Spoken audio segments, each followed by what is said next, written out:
Hello dear students. Now this video is for the worksheet of structure of atoms. ठीक है, पहला worksheet है ये. आपको इसके ऊपर और एक वर्कशीट मिलेगा that will be entirely based on nucleus. अभी शाहूनगर ब्रांच के जो रेगुलर स्टूडेंट्स है उनके लिए चैप्टर वापस से रिवीजन होने वाला है. ठीक है, एंड चिंचवड इंटीग्रेटेड वालों का तो रिवीजन भी होगा. लास्ट के 3 दिन में हम लोग ने लिया था. ठीक है, एंड चिंचवड रेगुलर वालों का एक रिवीजन बाकी है. तो चिंचवड रेगुलर वालों के लिए हम लोग वीकेंड्स वगैरह पे एक्स्ट्रा रिवीजन ले लेंगे. Do not worry. ठीक है, लेट्स बिगिन. शाहूनगर रेगुलर आप लोगों का रिवीजन चालू होने वाला है पूरा 0 से. तो रिवीजन होने के बाद भी you can start this sums if you are feeling it difficult. मैंने वैसे ट्राई किया बेसिक से चालू करने के लिए. देखो ना, इसके टॉपिक देखो ना क्या है. एंगुलर मोमेंटम, रेडियस और वेलोसिटी. अगर आपको याद होगा तो इस चैप्टर को मैं इतने पार्ट में डिवाइड कर सकता हूँ. इनफैक्ट एक काम करता, रुको मैं जल्दी से चैप्टर का मेमोरी मैप बता देता. हम लोग ने इस लेसन में क्या पढ़ा मैं आपको ये भी बता देता. ठीक है, प्लीज ध्यान देना.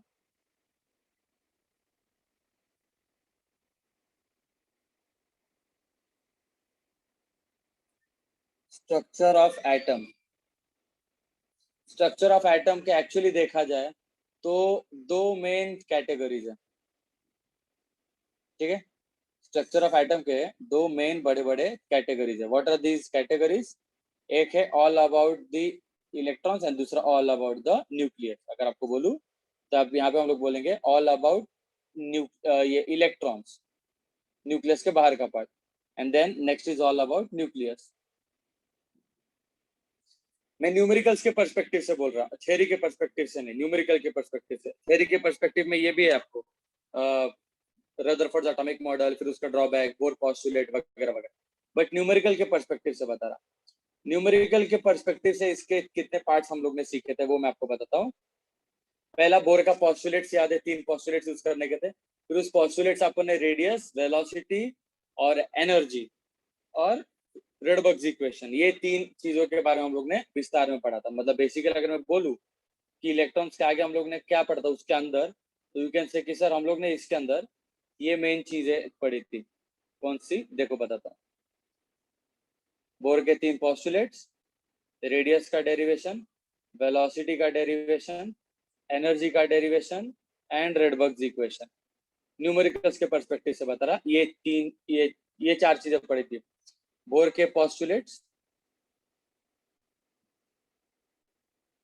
रेडियस का डेरिवेशन, वेलोसिटी का डेरिवेशन, एनर्जी का डेरिवेशन और उसके बाद जंपिंग वाला. एक ऑर्बिट से दूसरा ऑर्बिट में जब वो जंप करता है तो वो एनर्जी निकालता है in the form of light, और लाइट का वेवलेंथ रहता है. उससे हम लोग उसको रेडबर्ग्स इक्वेशन बोलते हैं. तो रेडबर्ग्स इक्वेशन, ये 4 चीजें पढ़ी थी. ठीक है, पोस्टुलेट्स में क्या आता है भाई? तो सबसे आपका पहला पोस्टुलेट ये सेंट्रीपिटल गोल घूम रहा है, mv स्क्वायर बार. वो कौन दे रहा है? तो वो कूलम फोर्स देता है 1/4 पे epsilon not q1 into q2 z square bye r square. फिर रेडियस का डेरिवेशन अलग, वेलोसिटी का अलग, एनर्जी का अलग. ठीक है, उसमें मैंने आपको प्रोपोर्शनलिटी सिखाया था. बहुत ही अच्छे से मैंने आपको बताया था क्या क्या आपको पढ़ना है इसमें. रेडियस के लिए, वेलोसिटी के लिए और एनर्जी के लिए आपको क्या क्या है पढ़ना वो मैं आपको बताया था. रेडियस का फॉर्मूला क्या होता है अभी? r is equals to n square h square epsilon not upon pi m z square. बराबर, ये बेसिक फॉर्मूला हो गया. उसके बाद इसके अंदर आपको एक चीज रियलाइज होता है, h square epsilon pi m e square सब कांस्टेंट है. तो radius is directly proportional to n square by z. ये फॉर्मूला तब यूज करने का जब आपके पास अलग अलग एटम दिया हो. जैसे रेशियो टाइप का क्वेश्चन पूछा हो, एक में बोला हो हाइड्रोजन, दूसरे में बोला हो लिथियम. बोला हाइड्रोजन के रेडियस को लिथियम के रेडियस से डिवाइड करो, तो उनके पास एटॉमिक नंबर भी अलग है ना. तो सिर्फ n स्क्वायर नहीं लेने का, r is proportional to n square by z लेने का, दोनों भी. अगर आपको सेम एटम दिया है, अगर आपको सेम एटम दिया तो z भी हट जाएगा, तो r is proportional to n square. ये लॉजिक लगाकर. वैसे ही वेलोसिटी, तो वेलोसिटी का फॉर्मूला क्या होता है? z स्क्वायर अपॉन 2, क्या था मुझे ठीक से फॉर्मूला याद नहीं, ऑब्वियसली आपको रटना है. z square by 2n epsilon not h, ऐसा था. z square by 2n epsilon not h. तो आपको इतना रियलाइज होना चाहिए, velocity is directly proportional to z, inversely proportional to n। और अगर आपका सेम एटम है तो z भी कांस्टेंट है, तो वेलोसिटी सिर्फ बचेगा इनवर्सली प्रोपोर्शनल टू n।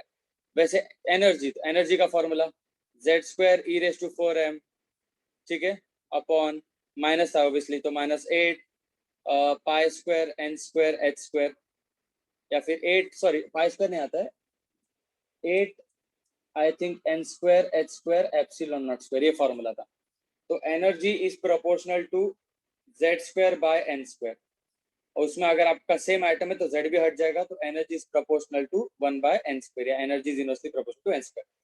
उसके बाद तो जंपिंग वाला आपका रेडवर्क्स इक्वेशन 1/λ = rz² into 1/इनर ऑर्बिट स्क्वायर माइनस 1/आउटर ऑर्बिट स्क्वायर, ठीक है। अगर सेम आइटम है तो z भी हट जाएगा, तो सिर्फ r बचेगा, 1/λ = r into 1/इनर ऑर्बिट n² माइनस 1/आउटर ऑर्बिट n²। ये सब पढ़ा था हम लोग ने, ठीक है। मैप्स बनाना बहुत इंपॉर्टेंट है ये सब, ठीक है, मैप्स बनाना बहुत इंपॉर्टेंट है।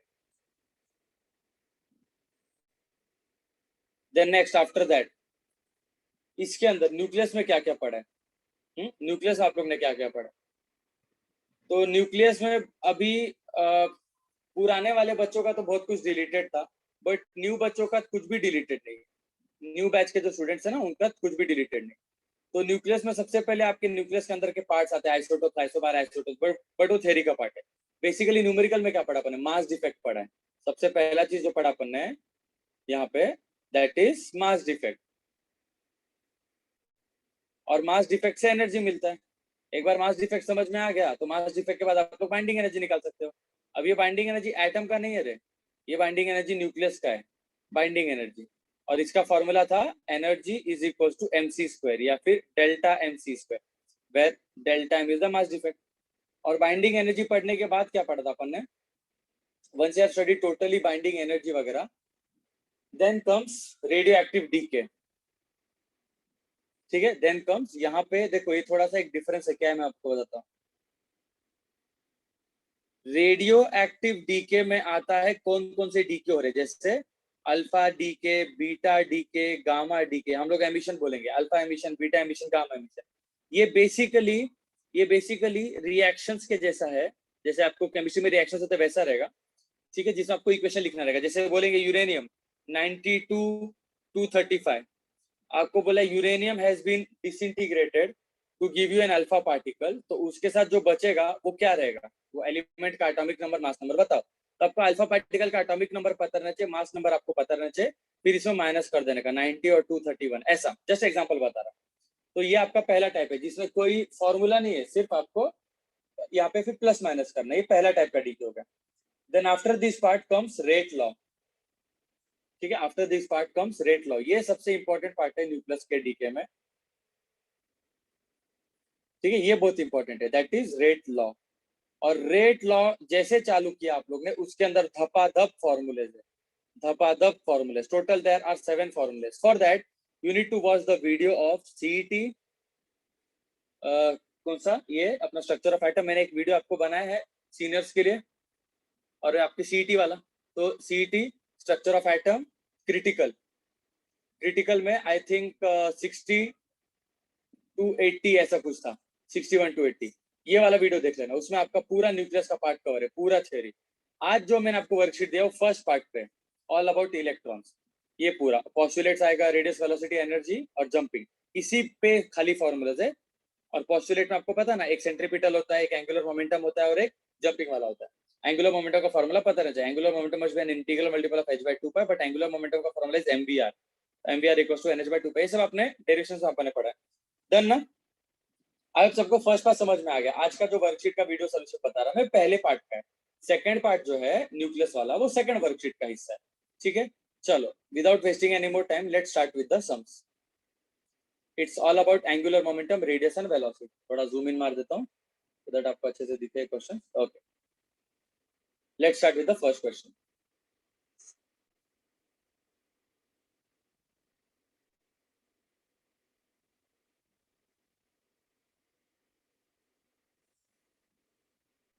चार क्वेश्चंस एक साथ रखता हूँ मैं, सो दैट आपको टॉपिक्स रिलेट करना है कि कैसे, क्या डिफरेंस है फर्स्ट क्वेश्चन में, सेकंड क्वेश्चन में, वो सभी पता रहता है। So let's begin the first question. See, what is the ratio of radius of the third Bohr's orbit of hydrogen to its first Bohr's orbit? तो ये देख के समझ जाना चाहिए बच्चों, फर्स्ट हम देख के समझ जाना चाहिए. रेशियो टाइप हो गया आर, आर लिख देता, आर से याद आएगा कि this is a ratio type. ठीक है, तो चलो let's solve it ratio type में. What is the ratio of the third Bohr orbit? Target देखो, रेडियस का टारगेट है किसके साथ? ऑर्बिट नंबर के साथ. तो पहला सवाल अगर आप देखोगे तो आपको रेडियस का रिलेशन लगाना है, रेडियस ऑफ एटम का, और वो रिलेशन फिर किसके साथ लगाना है? वो रेडियस का रिलेशन आपको लगाना है ऑर्बिट नंबर के साथ. कौन सी ऑर्बिट है, मतलब रेडियस आर का रिलेशन लगाना है एन के साथ. तो आर और एन का रिलेशन पता है हमको, क्या रिलेशन है? R is directly proportional to n square. Atom से में क्या लगे? Third Bohr's orbit of hydrogen atom to its first Bohr orbit, मतलब हाइड्रोजन का ही फर्स्ट केस में हाइड्रोजन है, हाइड्रोजन का वो third Bohr orbit to its first Bohr orbit. तो एलिमेंट सेम है, तो जेड इग्नोर करो. R is proportional to n square, तो डायरेक्टली आपको लगा what is the ratio of radius of the third Bohr orbit? r3 upon which orbit? To the first orbit. तो r3 upon r1 will be equals to, अब third orbit का n क्या रहता है? 3. First orbit का n क्या रहता है? 1 whole square. Radius is proportional to n square, तो r3 upon r1 will be equals to the third orbit by first orbit whole square, which is equals to 9/1. आ गया आंसर. आए समझ में? सिंपल था. ठीक है, नेक्स्ट सेकंड क्वेश्चन. सेकंड देखो, if the radius of the first Bohr orbit hydrogen is r, then find the radius of the fifth Bohr orbit. ये भी रेशियो टाइप हो गया, बट इसमें एक डिफरेंस है. एक डिफरेंस है. क्या डिफरेंस है? फर्स्ट वाले में सेम एटम थे, same atom in both cases, same atom in both cases. अगर आप यहाँ पे देखोगे तो ये खास सवाल है. सेकंड प्रॉब्लम स्टार प्रॉब्लम है. क्यों स्टार प्रॉब्लम है? क्योंकि डिफरेंट एटम्स है. अगर एटम्स अलग है तो जेड अलग रहेगा, अगर डिफरेंट एटम्स है इसका मतलब क्या है? Z is different. अब रेडियस का क्या फॉर्मूला? देखो रेडियस का फॉर्मूला अगर आप देखोगे तो डायरेक्टली प्रोपोर्शनल टू एन, लेकिन इनवर्सली प्रोपोर्शनल टू जेड भी होता है. अपन जेड को इग्नोर करते तब तक क्योंकि सेम एटम था, बट अब अलग एटम. तो अभी आपको क्या बोला है? देखो, radius of the first orbit, आपको फर्स्ट ऑर्बिट का रेडियस दिया आर, और वो भी हाइड्रोजन का. Then what is the radius of the fifth orbit of boron atom? चलो ठीक है, दो पार्ट्स में सॉल्व करता हूं मैं. यहाँ पे हाइड्रोजन लिखता हूँ पूरा. देखो लॉजिक है, शॉर्टकट भी आना चाहिए बट लॉन्ग कट भी आना चाहिए. मैं दोनों बताता हूँ. पहले हाइड्रोजन का लिखो. हाइड्रोजन का एन कितना है? हाइड्रोजन का n, first orbit of hydrogen 1. हाँ, n of hydrogen is 1. Okay, what is the n of boron? Boron का ऑर्बिट क्या है? Fifth Bohr orbit of boron, तो बोरॉन का पांचवें ऑर्बिट पे जाना है. ठीक है, चलो n5 है इसका, 5. ठीक है, और क्या दिया? और उसको बोला है कि radius of hydrogen atom is r, radius of hydrogen atom is r. ठीक है, और आपको बोला है what is the radius of the boron atom? rb question mark, r के टर्म्स में. यही करना है ना खाली ओरली, और नहीं तो फिर फॉर्मूला क्या पड़ेगा आपको. रेडियस ढूंढना है तो चलो हम लोग लिखेंगे therefore radius of boron atom divided by radius of hydrogen atom will be is equals to. अभी देखो रेडियस और एन डायरेक्टली है ना. हाँ, रेडियस और एन डायरेक्टली है, तो जहां पे एटम का रेडियस है वहीं पे उसका एन रहेगा. तो ऊपर फिर किसका रेडियस है? बोरॉन का रेडियस है. तो अगर ऊपर बोरॉन का रेडियस है तो किसका एन रहेगा? बोरॉन का ही एन रहेगा ना रे, क्योंकि डायरेक्टली प्रोपोर्शनल है. N b square. आ रहा है समझ में? आ रहे ना समझ में? अब समझ में आ रहा है. N b square boron divided by, अभी देखो ना रेडियस और एन डायरेक्टली है, तो अगर रेडियस ऑफ बोरॉन ऊपर है तो एन ऑफ बोरॉन ऊपर रहेगा. वैसे रेडियस ऑफ हाइड्रोजन नीचे, तो एन ऑफ हाइड्रोजन नीचे रहेगा. इनटू रेडियस और जेड में क्या रिलेशन है? रेडियस और जेड इनवर्सली प्रोपोर्शनल. रेडियस और एटॉमिक नंबर अगर आप देखोगे इन दोनों को तो आपको समझ में आएगा कि radius and atomic number are inversely proportional. तो सीधी बात है, अगर बोरॉन का रेडियस ऊपर है तो उसका एटॉमिक नंबर कहाँ पे आएगा? नीचे आएगा, बराबर है. और रेडियस ऑफ हाइड्रोजन नीचे, तो उसका एटॉमिक नंबर ऊपर आएगा. ऐसा, दैट्स इट. इसको सॉल्व करने का. ठीक है, तो इसको सॉल्व करना बहुत आसान है. Radius of boron divided by radius of hydrogen. Radius of hydrogen लोग ने कितना दिया? आर दिया ना, आर दिया. Will be equals to what is the orbit number of boron? Fifth orbit. तो यहाँ पे देखो फिफ्थ ऑर्बिट हाइड्रोजन का first orbit whole square into the atomic number of hydrogen 1 divided by atomic number of boron. क्या होता है atomic number of boron? 5, B लिख दिया मैंने, सॉरी, 5 बराबर। तो अब अगर आप स्क्वायर करोगे तो 5 का square will be 25/5 will be equal to 5, खाली नीचे का उधर भेजो, नीचे का उधर भेजो, तो बोरॉन का radius will be 5 into r, आगे आंसर। समझा क्या सबको? और इसको शॉर्टकट करने का, ये सब कुछ नहीं लिखने का रहता है, ये सब कुछ नहीं करने का, डायरेक्ट सॉल्व करने का।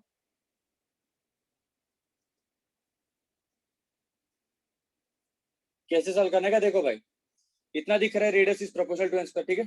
अब आप लोग सोचो, आपको बोरॉन का ढूंढना है, ठीक है, आपको बोरॉन का ढूंढना है। तो बोरॉन का जो एन है हाइड्रोजन के हिसाब से वो बड़ा है, कितने से बड़ा है? 5 से। थोड़ा सा सोचो ना, एक सेकंड, लाइट क्या है?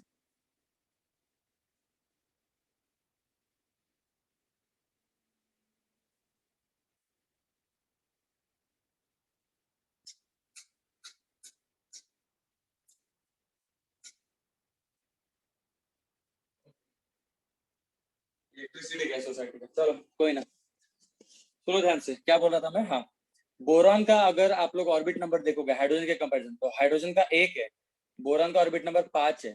मतलब अगर n 5 से बड़ा है तो r और n डायरेक्टली प्रोपोर्शनल है, तो अगर n 5 से बड़ा है तो रेडियस क्या होगा? रेडियस भी बढ़ेगा।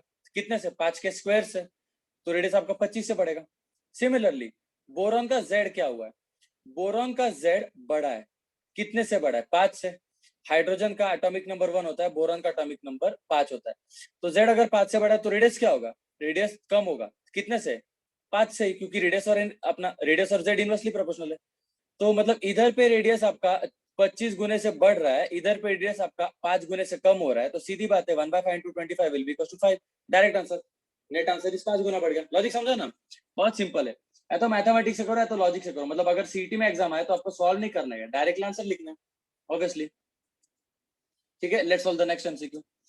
थर्ड क्वेश्चन में देखो क्या है। Third question, if the velocity of electron the board second orbit, अब देखो, if the velocity of electron in Bohr का second orbit of hydrogen is this much, then find the velocity of the electron in the eighth orbit of the same hydrogen atom।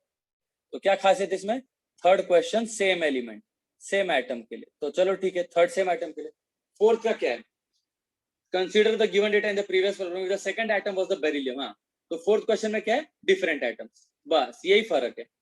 Third question same atom के लिए, fourth question different atom के लिए। तो कैसे solve करने का भैया? बहुत आसान, पहले थर्ड सॉल्व करते हैं।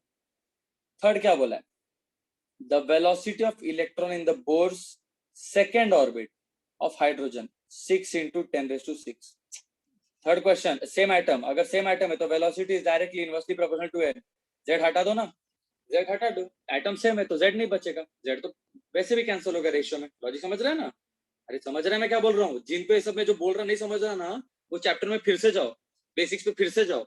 वेलोसिटी का फॉर्मूला अगर आप देखोगे तो वेलोसिटी का फॉर्मूला रहता है z square upon 2 pi epsilon not n, ठीक है, h। तो इसमें अगर आप देखोगे तो z और n होता है, बट अगर आपका सेम आइटम है तो z कांस्टेंट है तो वो भी उठ जाता है, ठीक है। तो बचा क्या? सिर्फ n बचा, यही लॉजिक है जो मैं आपको बता रहा था। नाउ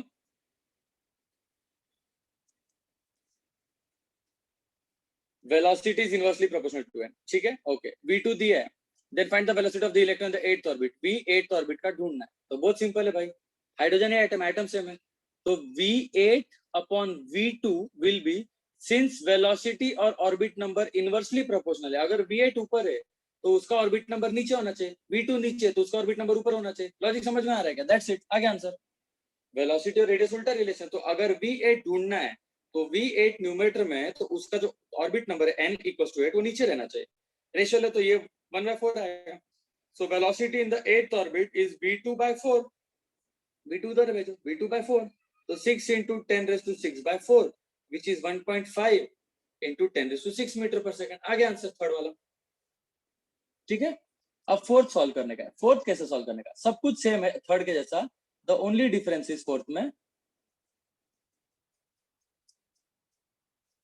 एटम्स भी अलग है, एटम्स भी अलग है, तो वेलोसिटी का formula, velocity is directly proportional to z and inversely proportional to n, मतलब z को भी लेके चलने का, z को भी लेके चलने का, ठीक है। तो बहुत सिंपल है यहाँ पे, आपको क्या बोला है?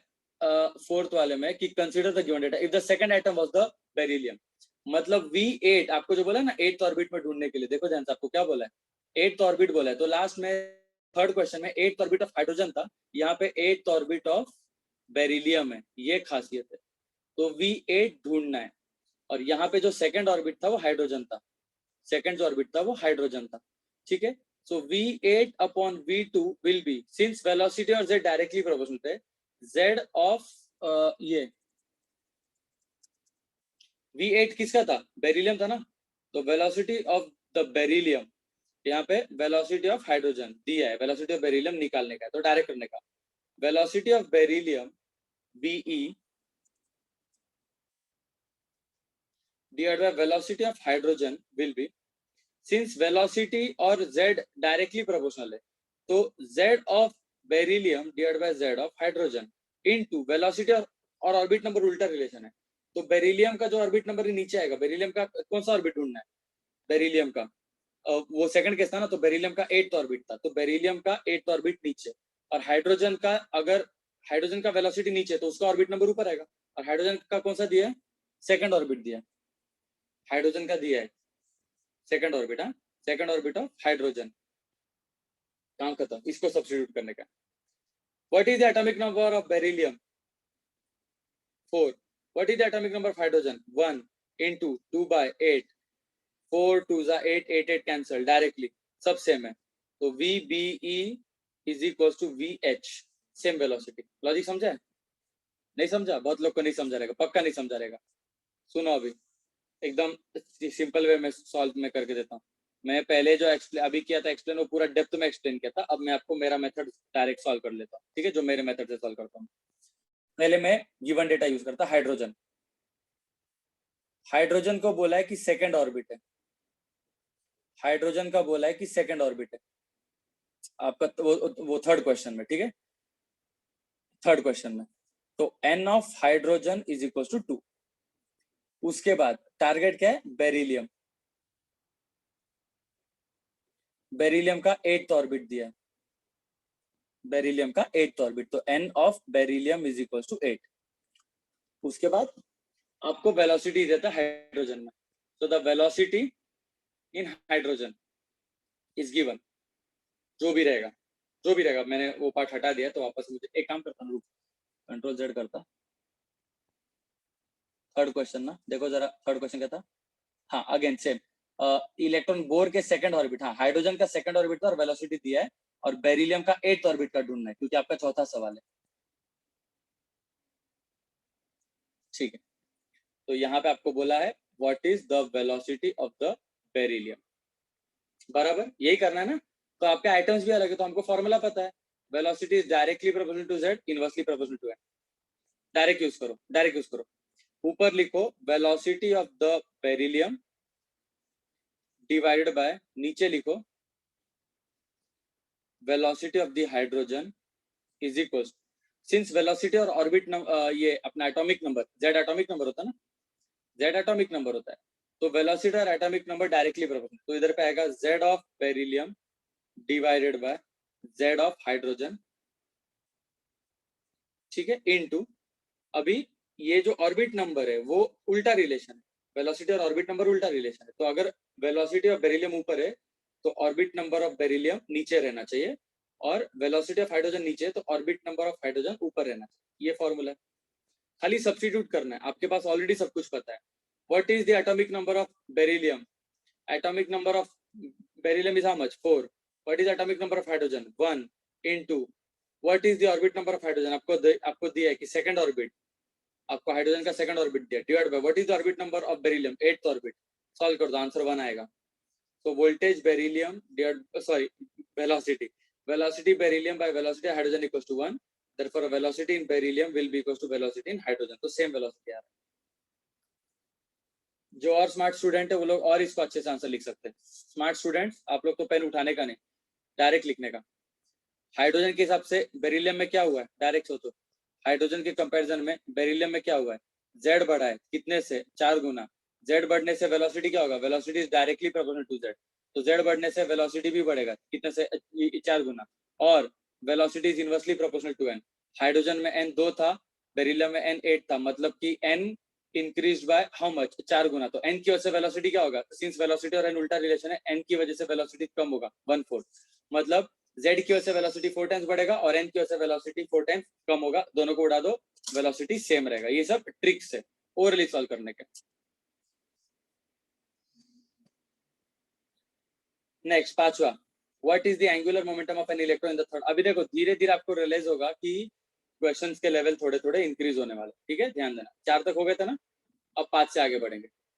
इसका मैं 2 पार्ट में वीडियो बनाऊंगा, ठीक है। एक पार्ट में सारे नहीं सोल्यूशन में दे सकता क्योंकि 29 न्यूमेरिकल्स है, it will take a lot of time and बच्चे भी बाद में एक ही वीडियो इतना नहीं देख पाएंगे, बोर हो जाएंगे।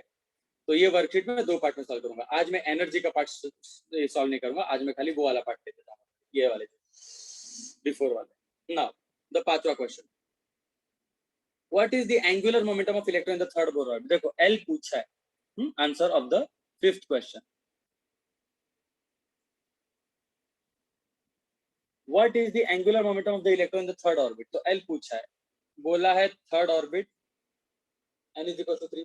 आपको ना कोई एटम बोला है, ना कुछ बोला है, ना कुछ बोला है, सिर्फ आपको ऑर्बिट नंबर दिया है। अभी अगर आपको याद होगा ना, एंगुलर मोमेंटम का एक है बेसिक फॉर्मूला। अगर आप सोचोगे, देखो मैं स्टूडेंट के माइंडसेट से बता रहा कि स्टूडेंट के दिमाग में क्या चलता है। स्टूडेंट के दिमाग में चलता है कि सर हम लोग ने एंगुलर मोमेंटम पढ़ा, अभी आप लोग ने रोटेशनल डायनामिक्स नहीं पढ़ा, रोटेशनल डायनामिक्स नहीं पढ़ा, बट होने वाला है। तो रोटेशनल डायनामिक्स में आपको समझ में आएगा कि एंगुलर मोमेंटम का फॉर्मूला इज एमवीआर। ये बेसिक फॉर्मूला है, लेसन नंबर 1 में सीखा। इस लेसन में स्ट्रक्चर ऑफ एटम में पोस्टुलेट अगर देखा, वो बोर बाबा क्या बोले थे, बोर बाबा बोले थे ना angular momentum is integral multiple of h/2 का। हाँ, तो ये तो पोस्टुलेट होगा, ये आपका जनरल फॉर्मूला हो गया ये वाला, और ये स्पेशल फॉर्मूला हो गया। तो सबसे पहले जनरल फॉर्मूला आएगा, बट इधर पे ना मास दिया है, मास ऑफ इलेक्ट्रॉन तो आपको पता है, बट ना वेलोसिटी दिया है ना रेडियस दिया है। बट अगर आप इधर पे देखोगे तो बहुत इजी है, L is equal to NH/2 pi direct. n कितना है 3, h कितना 6.63 into 10⁻34 divide by 2 into 3.14। Solve कर देने का आंसर आ जाएगा। आया समझ में, ये पांचवे का आंसर था। फिर 6 क्वेश्चन देखते हैं। 6 question, calculate the linear velocity. Okay 6 question में देखो, अभी I will solve the 6th question. Calculate the linear velocity of an electron the first Bohr's orbit of hydrogen, और रेडियस दिया है। अब मैं बच्चों का माइंडसेट बताता हूं, जस्ट गिव मी 1 सेकंड।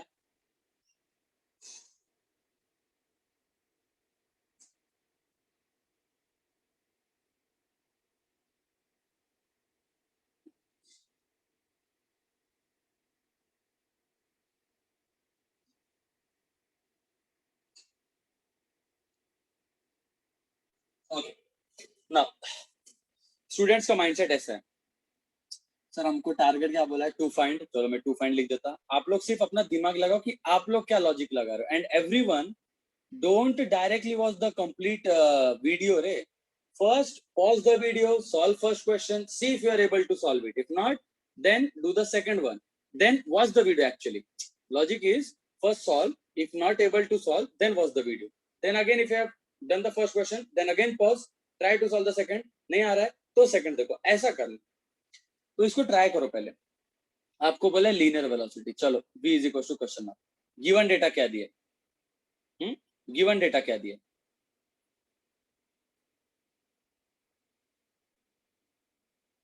तो गिवन डेटा दिया है आपके पास first Bohr's orbit n is equal to 1 दिया है, और रेडियस दिया है 0.53 एंगस्ट्रॉम। चेंज कर देने का 0.53 इंटू 10⁻⁻10 मीटर। गिवन दिया, टू फाइंड दिया। अब कैसे ढूंढने का वेलोसिटी, सबसे पहले बेसिक नॉलेज लगाते हैं। वेलोसिटी का एक फॉर्मूला हम लोग ने पढ़ा है, वेलोसिटी का formula is z² upon 2 pi epsilon not NH। याद है फॉर्मूला, ये हेडेक वाला फॉर्मूला। तो इसमें आप लोग को बहुत ज्यादा सब्स्टिट्यूशन करना पड़ेगा, ठीक है, ये बहुत हेडेक का काम है। उससे बेटर अगर आप सोचोगे ना, तो आप ये सोचो ऑर्बिट नंबर आपको क्यों दिया है और रेडियस क्यों दिया है, उससे भी ढूंढ सकते हो आप लोग, ठीक है। लेकिन थोड़ा सा और बेसिक्स पे जाओ यार। अभी जस्ट हम लोग ने सीखा था एंगुलर मोमेंटम का फॉर्मूला, देखो लॉजिक, हम लोग ने अभी जस्ट सीखा था एंगुलर मोमेंटम का फॉर्मूला। हम लोग ने पढ़ा है ना बोर के थर्ड पोस्टुलेट के according, according to Bohr's third postulate,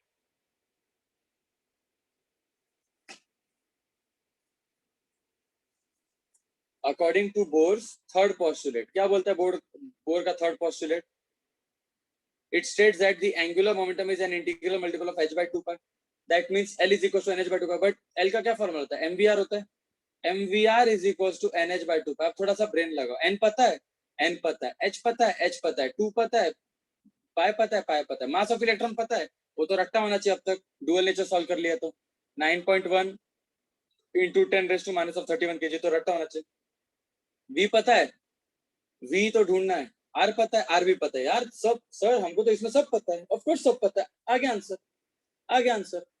तो मास लिखो 9.1 into 10 raised to minus of 31, V as it is, radius is 0.53 into 10 raised to minus 10, will be equals to n की वैल्यू is 1, h की value 6.63 into 10 raised to minus of 34 divided by 2 pi. ठीक है, इतना ही करना है.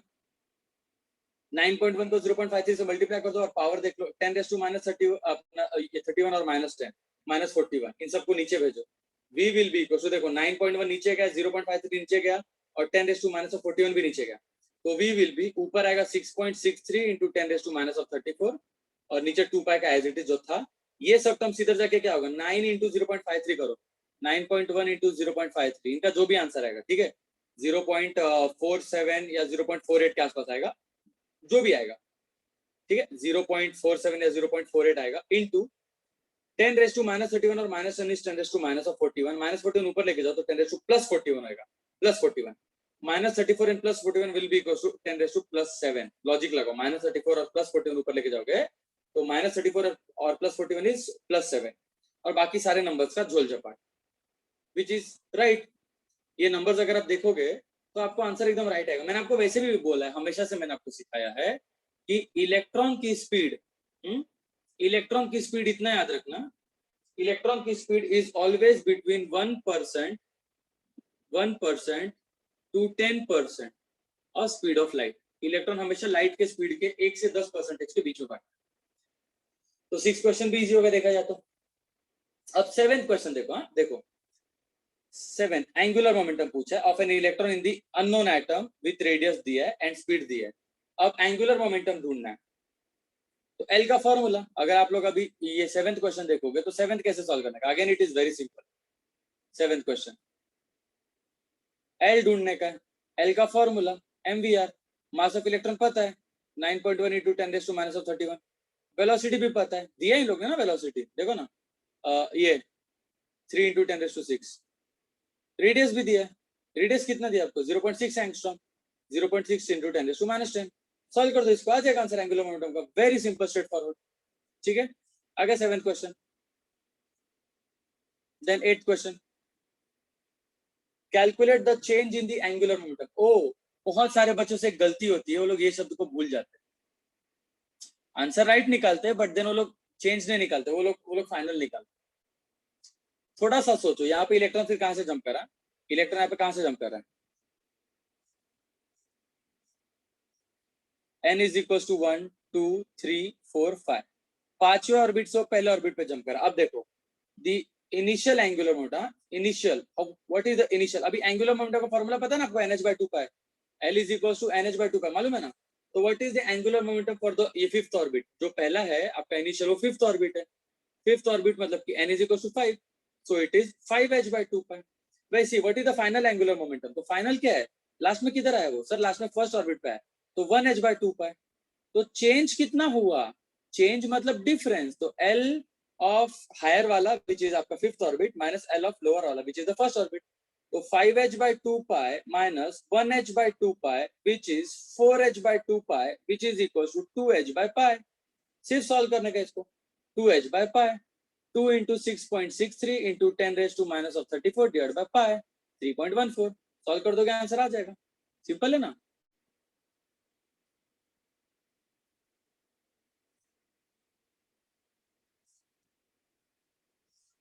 Next question, change word के से लोगों का मिस्टेक हो जाएगा. 9th question, the angular momentum of an electron in the third orbit is this much, calculate the angular momentum in the second orbit. अब अगर आप नोटिस करोगे तो यू विल रियलाइज कि सर ये रेशियो टाइप है, ये रेशियो टाइप है। दो ऑर्बिट दिए ना, थर्ड ऑर्बिट का एंगुलर मोमेंटम दिया है और आपको बोला कि सेकंड ऑर्बिट में ढूंढना है। बहुत सिंपल है। एंगुलर मोमेंटम का formula is NH by 2 pi. H और 2 पाई तो कांस्टेंट है, तो L is directly proportional to N। आप लोग डायरेक्टली बोल सकते हो कि आपको क्या ढूंढना है, calculate the angular momentum in the second orbit. तो L in the second orbit by L in the third orbit will be, अगर L और N एक दूसरे को डायरेक्टली प्रोपोर्शनल है तो L in the second orbit मतलब N इज इक्वल टू 2 और L in the third orbit मतलब N is equal to 3। Direct solve करो, तो L of 2 by L of 3 is equal to 2 by 3 और L of 3 उधर भेज दो। तो angular momentum in the second orbit is 2 by 3 into angular momentum in the third orbit, और third orbit का दिया वैल्यू आपको ये 3.16, तो डायरेक्टली लिखो 2 by 3 into 3.16 into 10 raised to minus of 34। Solve कर दो, 1 point something आएगा, तो 2 into 1 point something is 2 point something। In fact अगर आप लोग नोटिस करोगे तो यहाँ पे मैंने एक स्पेस क्यों छोड़ा है, इसीलिए स्पेस छोड़ा है। अगर आप इस पार्ट पे नोटिस करोगे ना, इस पार्ट पे, तो इतने पार्ट पे मैंने स्पेस इसीलिए छोड़ा है। इतने पार्ट में अगर आप देखोगे ना, तो इतने पार्ट में स्पेस इसीलिए छोड़ा है क्योंकि इसके ऊपर वाले जो थे वो रेशियो टाइप्स थे, रेशियो टाइप्स या फिर आसान वाले। इसके नीचे वाले non ratio types, non ratio. अगर रेशियो टाइप नहीं है तो रेडियस फिर कैसे निकालने का, बिग फॉर्मूला यूज करके। वेलोसिटी कैसे निकालने का, बिग फॉर्मूला यूज करके। एनर्जी कैसे निकालने का, बिग फॉर्मूला यूज करके। तो सारे बिग फॉर्मूले अभी आने वाले, ठीक है। आई होप आपको समझ में आ रहा है मैं क्या बोल रहा हूँ। एग्जाम्पल देख, एग्जाम्पल दूंगा तो और समझ में आएगा।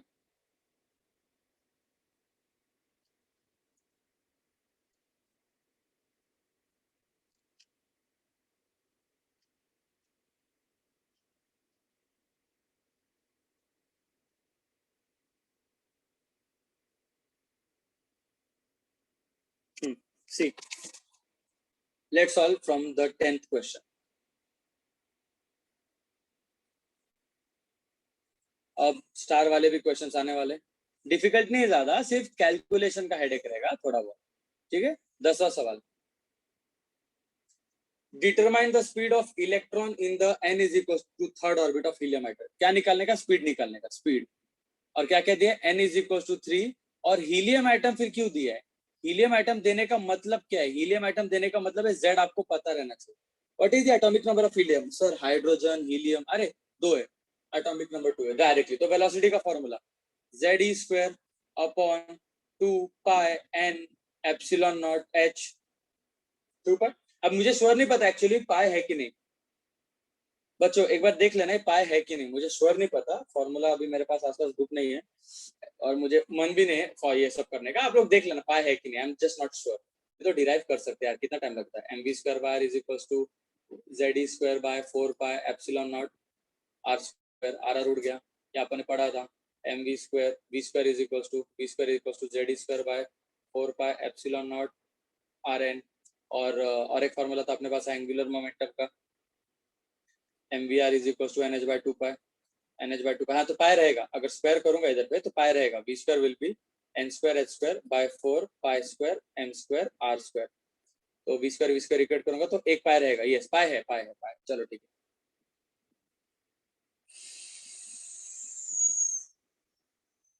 टू है कि नहीं रे, इधर पे 4 पाई स्क्वायर, टू नहीं है क्या गाइस, टू नहीं है क्या? एक सेकंड यार, टू क्यों नहीं है?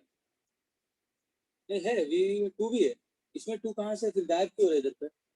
mv square by equal to ZE square upon 4 pi epsilon naught, तो यहाँ पे 4 पाई, यहाँ पे 4 आता है, इधर पे n square h square upon इधर पे भी 4 आता है। तो वेलोसिटी में 2 रहना चाहिए ना। कुछ तो मैं घान कर रहा हूँ क्या, कुछ तो मैथमेटिकल एरर कर रहा होगा। देख लेना एक बार, डिराइव कर लेना, नहीं तो आप लोग को तो ऑब्वियसली अब तक रट्टा वगैरह का फॉर्मूला, ठीक है जो भी है।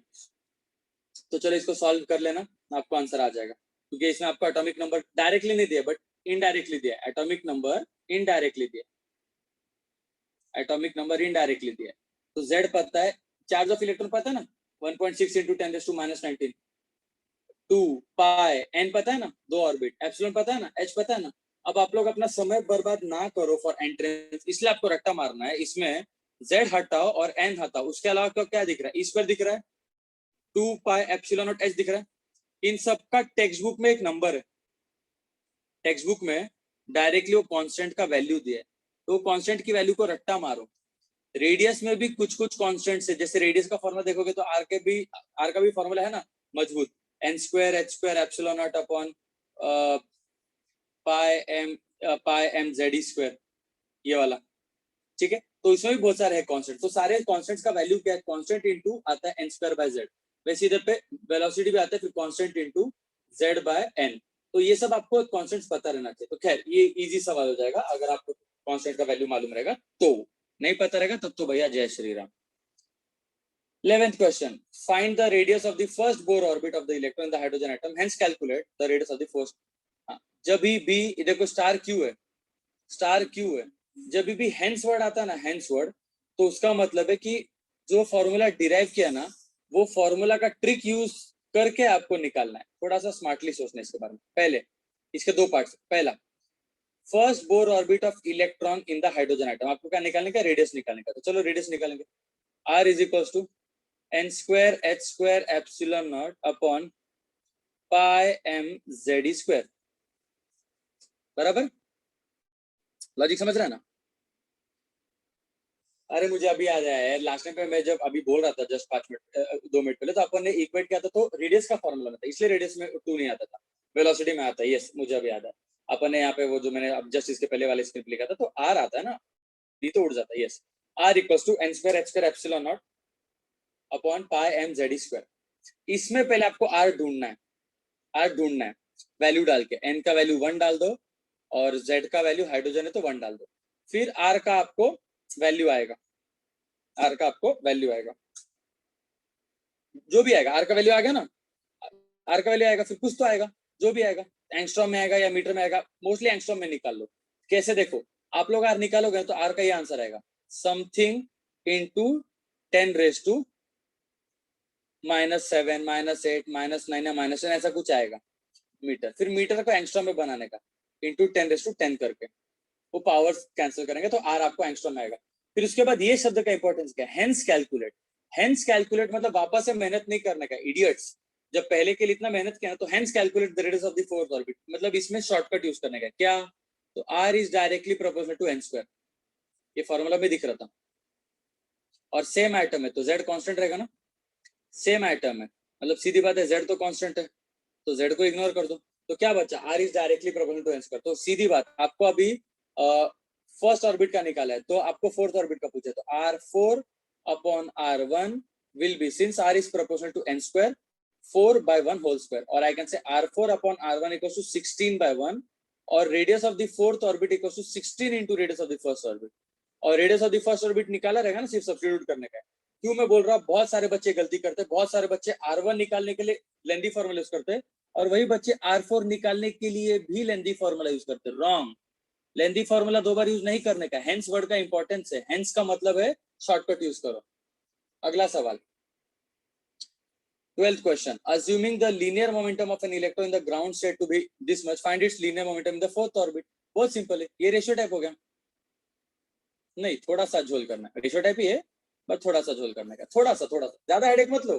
बोलोगे आप लोग सर मजा आ गया, इतना आसान सवाल है ना, आपके वर्कशीट सर बहुत इजी रहता है, ऐसा लोगोगे, ऐसा लगेगा अगर स्मार्टली सोचोगे तो। देखो बताता हूँ, आपको लीनियर मोमेंटम पूछा है, चलो ठीक है, कहीं ना कहीं शांति से सोचेंगे जरा, लीनियर मोमेंटम का फॉर्मूला क्या होता है। हाँ, लीनियर मोमेंटम पूछा है ना, तो लीनियर मोमेंटम का फॉर्मूला क्या होता है, मास इनटू वेलोसिटी। अब थोड़ा सा सोचो, linear momentum in ground state, linear momentum in second state, third state, fourth state, कोई भी ऑर्बिट में निकालो, ठीक है, कोई भी ऑर्बिट में निकालो, मास ऑफ इलेक्ट्रॉन सेम रहता है कि वो चेंज होता है, mass of electron, mass of electron तो कांस्टेंट रहता है ना, मास कांस्टेंट होगा, मतलब linear momentum is directly proportional to velocity. अब वेलोसिटी का ऑर्बिट नंबर के साथ क्या रिलेशन है, डेटा देखो ना जरा, डेटा देखो, आपको ऑर्बिट नंबर दिया है, ऑर्बिट नंबर दिया, बोला है assuming linear momentum in the ground state of an atom to be this much, find its linear momentum in the fourth orbit। तो directly n1 is equals to 1 and n2 is equals to fourth orbit, ठीक है। अभी देखो, आपको orbit को relate करने का है, मोमेंटम वेलोसिटी से रिलेट होगा, वेलोसिटी का रिलेशन क्या होता है, velocity is inversely proportional to, थोड़ा सा बात समझो। अगर आप लोग सुना बच्चों, जो बच्चों को प्योर मैथमेटिक्स झेपता है उनके लिए मैं ऐसा बता रहा, जो बच्चों को थोड़ा सा इमेजिनेशन झेपता है उनके लिए ये लॉजिक अच्छा रहेगा, ये तो है ही, ये भी। जैसे आपका आप बाहर जाते हो, जैसे एटम का साइज बढ़ता है, जैसे एन बढ़ता है, वेलोसिटी स्लो होते जाता है। मैंने सिखाया था। नजदीक वाले ये सैटेलाइट को धरती के पास गोल घूमने के लिए ज्यादा स्पीड देना पड़ता है, अपने क्या, ये मैंने सिखाया था। Why we need two stage rocket. Two stage rocket क्यों रखते हैं? Because the first stage gives you desired height. Height क्यों? जितना आप ऊपर जाओगे उतना फिर कम वेलोसिटी लगेगा ना रे। लॉजिक समझ रहे हैं क्या? तो जैसे ऑर्बिट बढ़ता है वेलोसिटी कम होता है, वेलोसिटी कम होगा तो सीधी बात है मोमेंटम भी कम होगा भाई। भाई एक बुलेट हल्का चीज होता है, बट बुलेट इतना फास्ट जाता है कि उसका बहुत ज्यादा मोमेंटम हो जाता है। वैसे ही एक अगर मैंने एक पत्थर फेंका तो पत्थर भी फिर बुलेट जितना भारी होता है, बट पत्थर का मोमेंटम फिर कम होता है। क्यों? अगर वेलोसिटी स्लो है तो मोमेंटम भी स्लो रहेगा ना, मोमेंटम भी लेस रहेगा। तो लॉजिक समझ रहा है?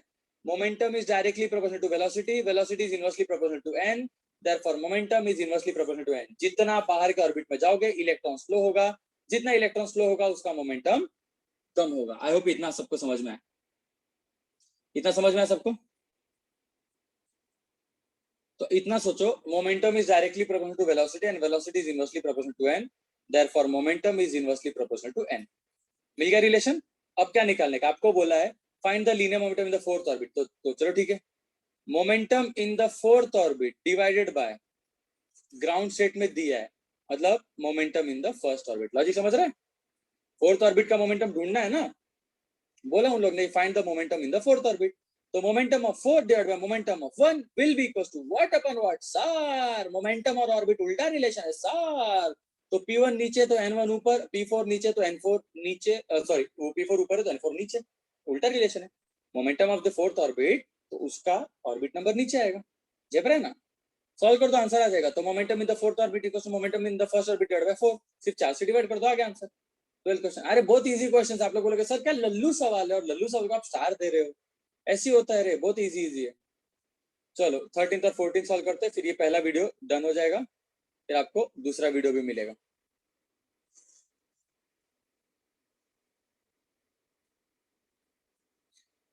हाँ, calculate the frequency of revolution.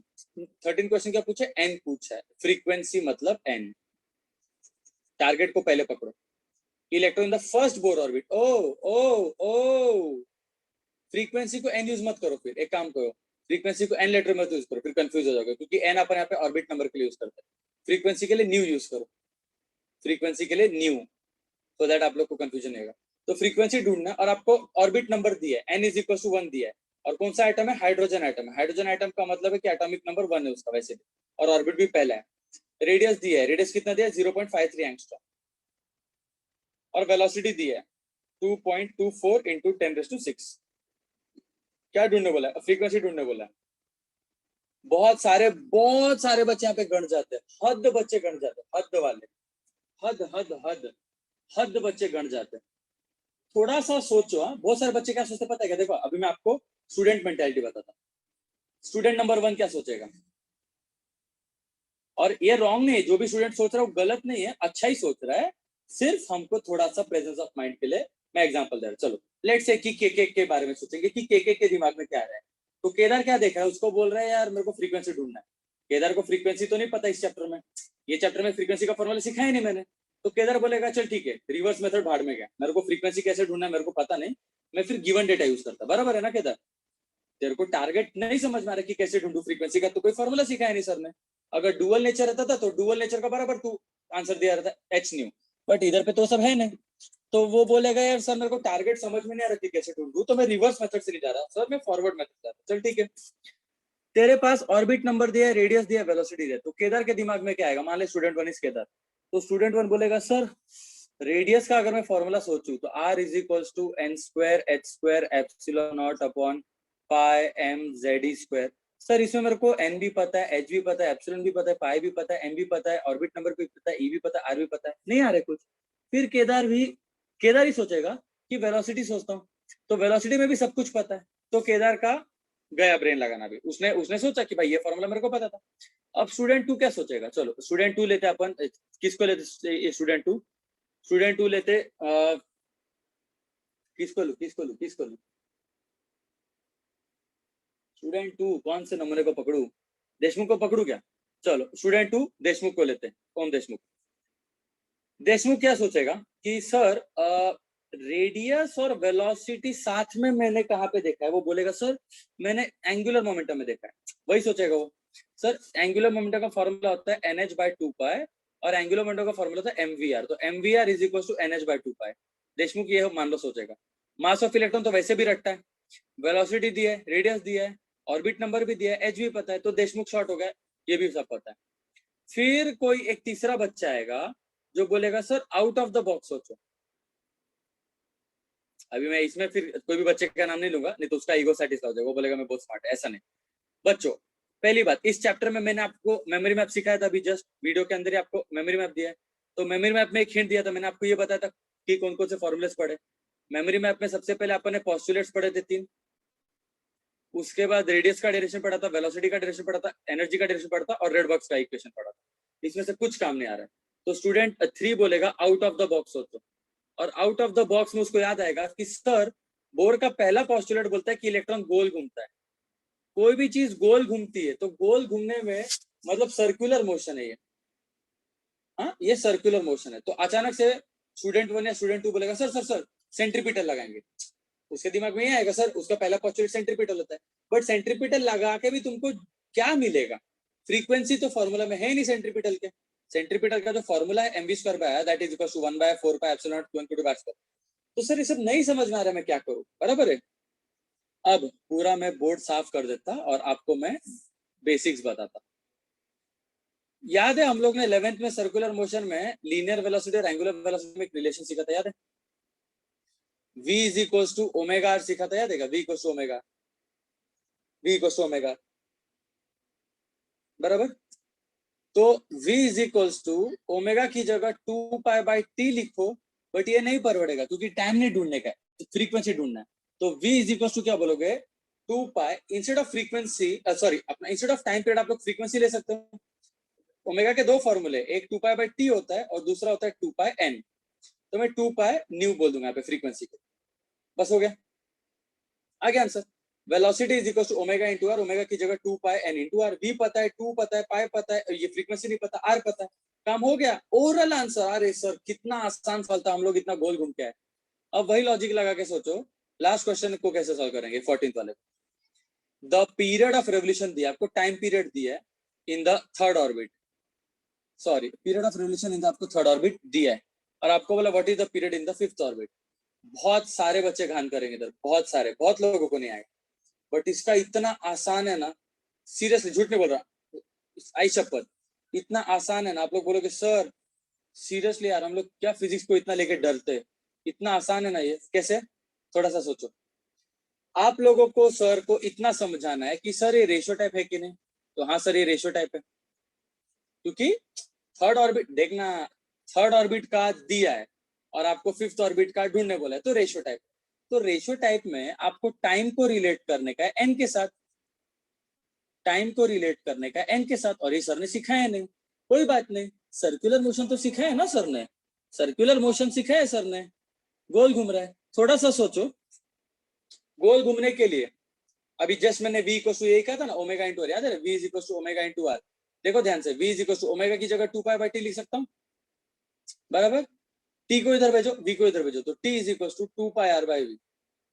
सुनना ध्यान से, वीडियो को रिपीट करके देखना, 10 सेकंड रिवाइंड करना, 10 सेकंड रिवाइंड करना, मैं क्या बोला आपको समझ में आएगा। ये फॉर्मूला और एक मेथड से आता है कि सर अगर इतना हेडेक पे नहीं जाने का ना, तो सर ये फॉर्मूला और एक मेथड से आता है, मालूम है क्या? ये फॉर्मूला और एक मेथड से आता है, कैसे? टाइम का फॉर्मूला याद है? टाइम का बेसिक फॉर्मूला होता है डिस्टेंस बाय स्पीड, मालूम है? टाइम का basic formula distance by speed, बराबर है। तो आपको डिस्टेंस बाय स्पीड यूज करने का, आ रहा है क्या समझ में? डिस्टेंस कितना? डिस्टेंस इज 2πr, स्पीड कितना? v, ठीक है। तो अब मैं ये सब रब कर देता हूँ, डायरेक्ट लॉजिक समझाता हूँ, ध्यान से देखना। टाइम का फॉर्मूला 2πr/v, 2π तो कांस्टेंट है, क्या बचा? Time is proportional to r, inversely proportional to v। Time is directly proportional to r and inversely proportional to v, समझ रहे हैं? अब r का n के साथ क्या रिलेशन है? तो sir r is directly proportional to n², और v, sir v is inversely proportional to n, मतलब time is proportional to r, ऊपर है ना, अगर आर ऊपर है तो एन किधर आएगा, तो उसका एन ऊपर ही आएगा, ठीक है। वी खुद नीचे है, हाँ वी खुद नीचे है, और वी का जो एन है वो उसके ऑपोजिट रहना चाहिए। तो अगर वी नीचे है, तो वी का एन उसके भी नीचे आएगा, मतलब वो एक्चुअली ऊपर चला जाएगा। तो time is proportional to n cube हो जाएगा। ये आंसर है आपका, ये आंसर है, time is proportional to n cube. Logic समझा? Time is proportional to n cube, काम खत्म। अब क्या निकालने का है, so calculate the time in the fifth orbit. तो t5 by t3 will be, time is proportional to n cube ना, तो फिफ्थ ऑर्बिट मतलब 5 बाय थर्ड ऑर्बिट मतलब 3 द होल क्यूब। क्यूब भी दिया है ना इधर पे, t3 दिया है, t5 ढूंढना है, बस सॉल्व करो। तो t5 by t3 will be is equal to 5 का क्यूब। वैसे भी ये नंबर अजीब है, तो हाँ 5 5 25 एंड 25 5 125, 3 3 9 9 3 27, तो t3 उधर भेजो, आ जाएगा answer. t5 will be equals to 125 by 27 into t3 which is 4.132 into 10 raised to minus of 15 second. आ जाएगा आंसर, इसको सॉल्व कर दो, जो भी डिवाइड होगा। आई थिंक 4 7 28 होता है ना, तो 4 6 पॉइंट समथिंग आएगा, 6.8 या 6.9, फिर इसको डिवाइड करो, 6 2 12 ऐसा आएगा, फिर कुछ तो आंसर आएगा। आएगा समझ में? बहुत आसान था। तो मैंने यहाँ तक बता दिया। अब बचा एनर्जी का पार्ट। एनर्जी के पार्ट में और 15 क्वेश्चन है और 15 सवाल। ये 15 सवाल मैं आपको नेक्स्ट वीडियो में दे दूंगा, ठीक है। तो चलो बच्चों, सेशन एंड होता है 56 मिनट ऑलमोस्ट। एक सम के लिए मैंने आपको 4 मिनट दिए हैं, 14 4 56, यस। तो चलो बच्चों, मिलते हैं अगले वीडियो में, टाटा बाय बाय।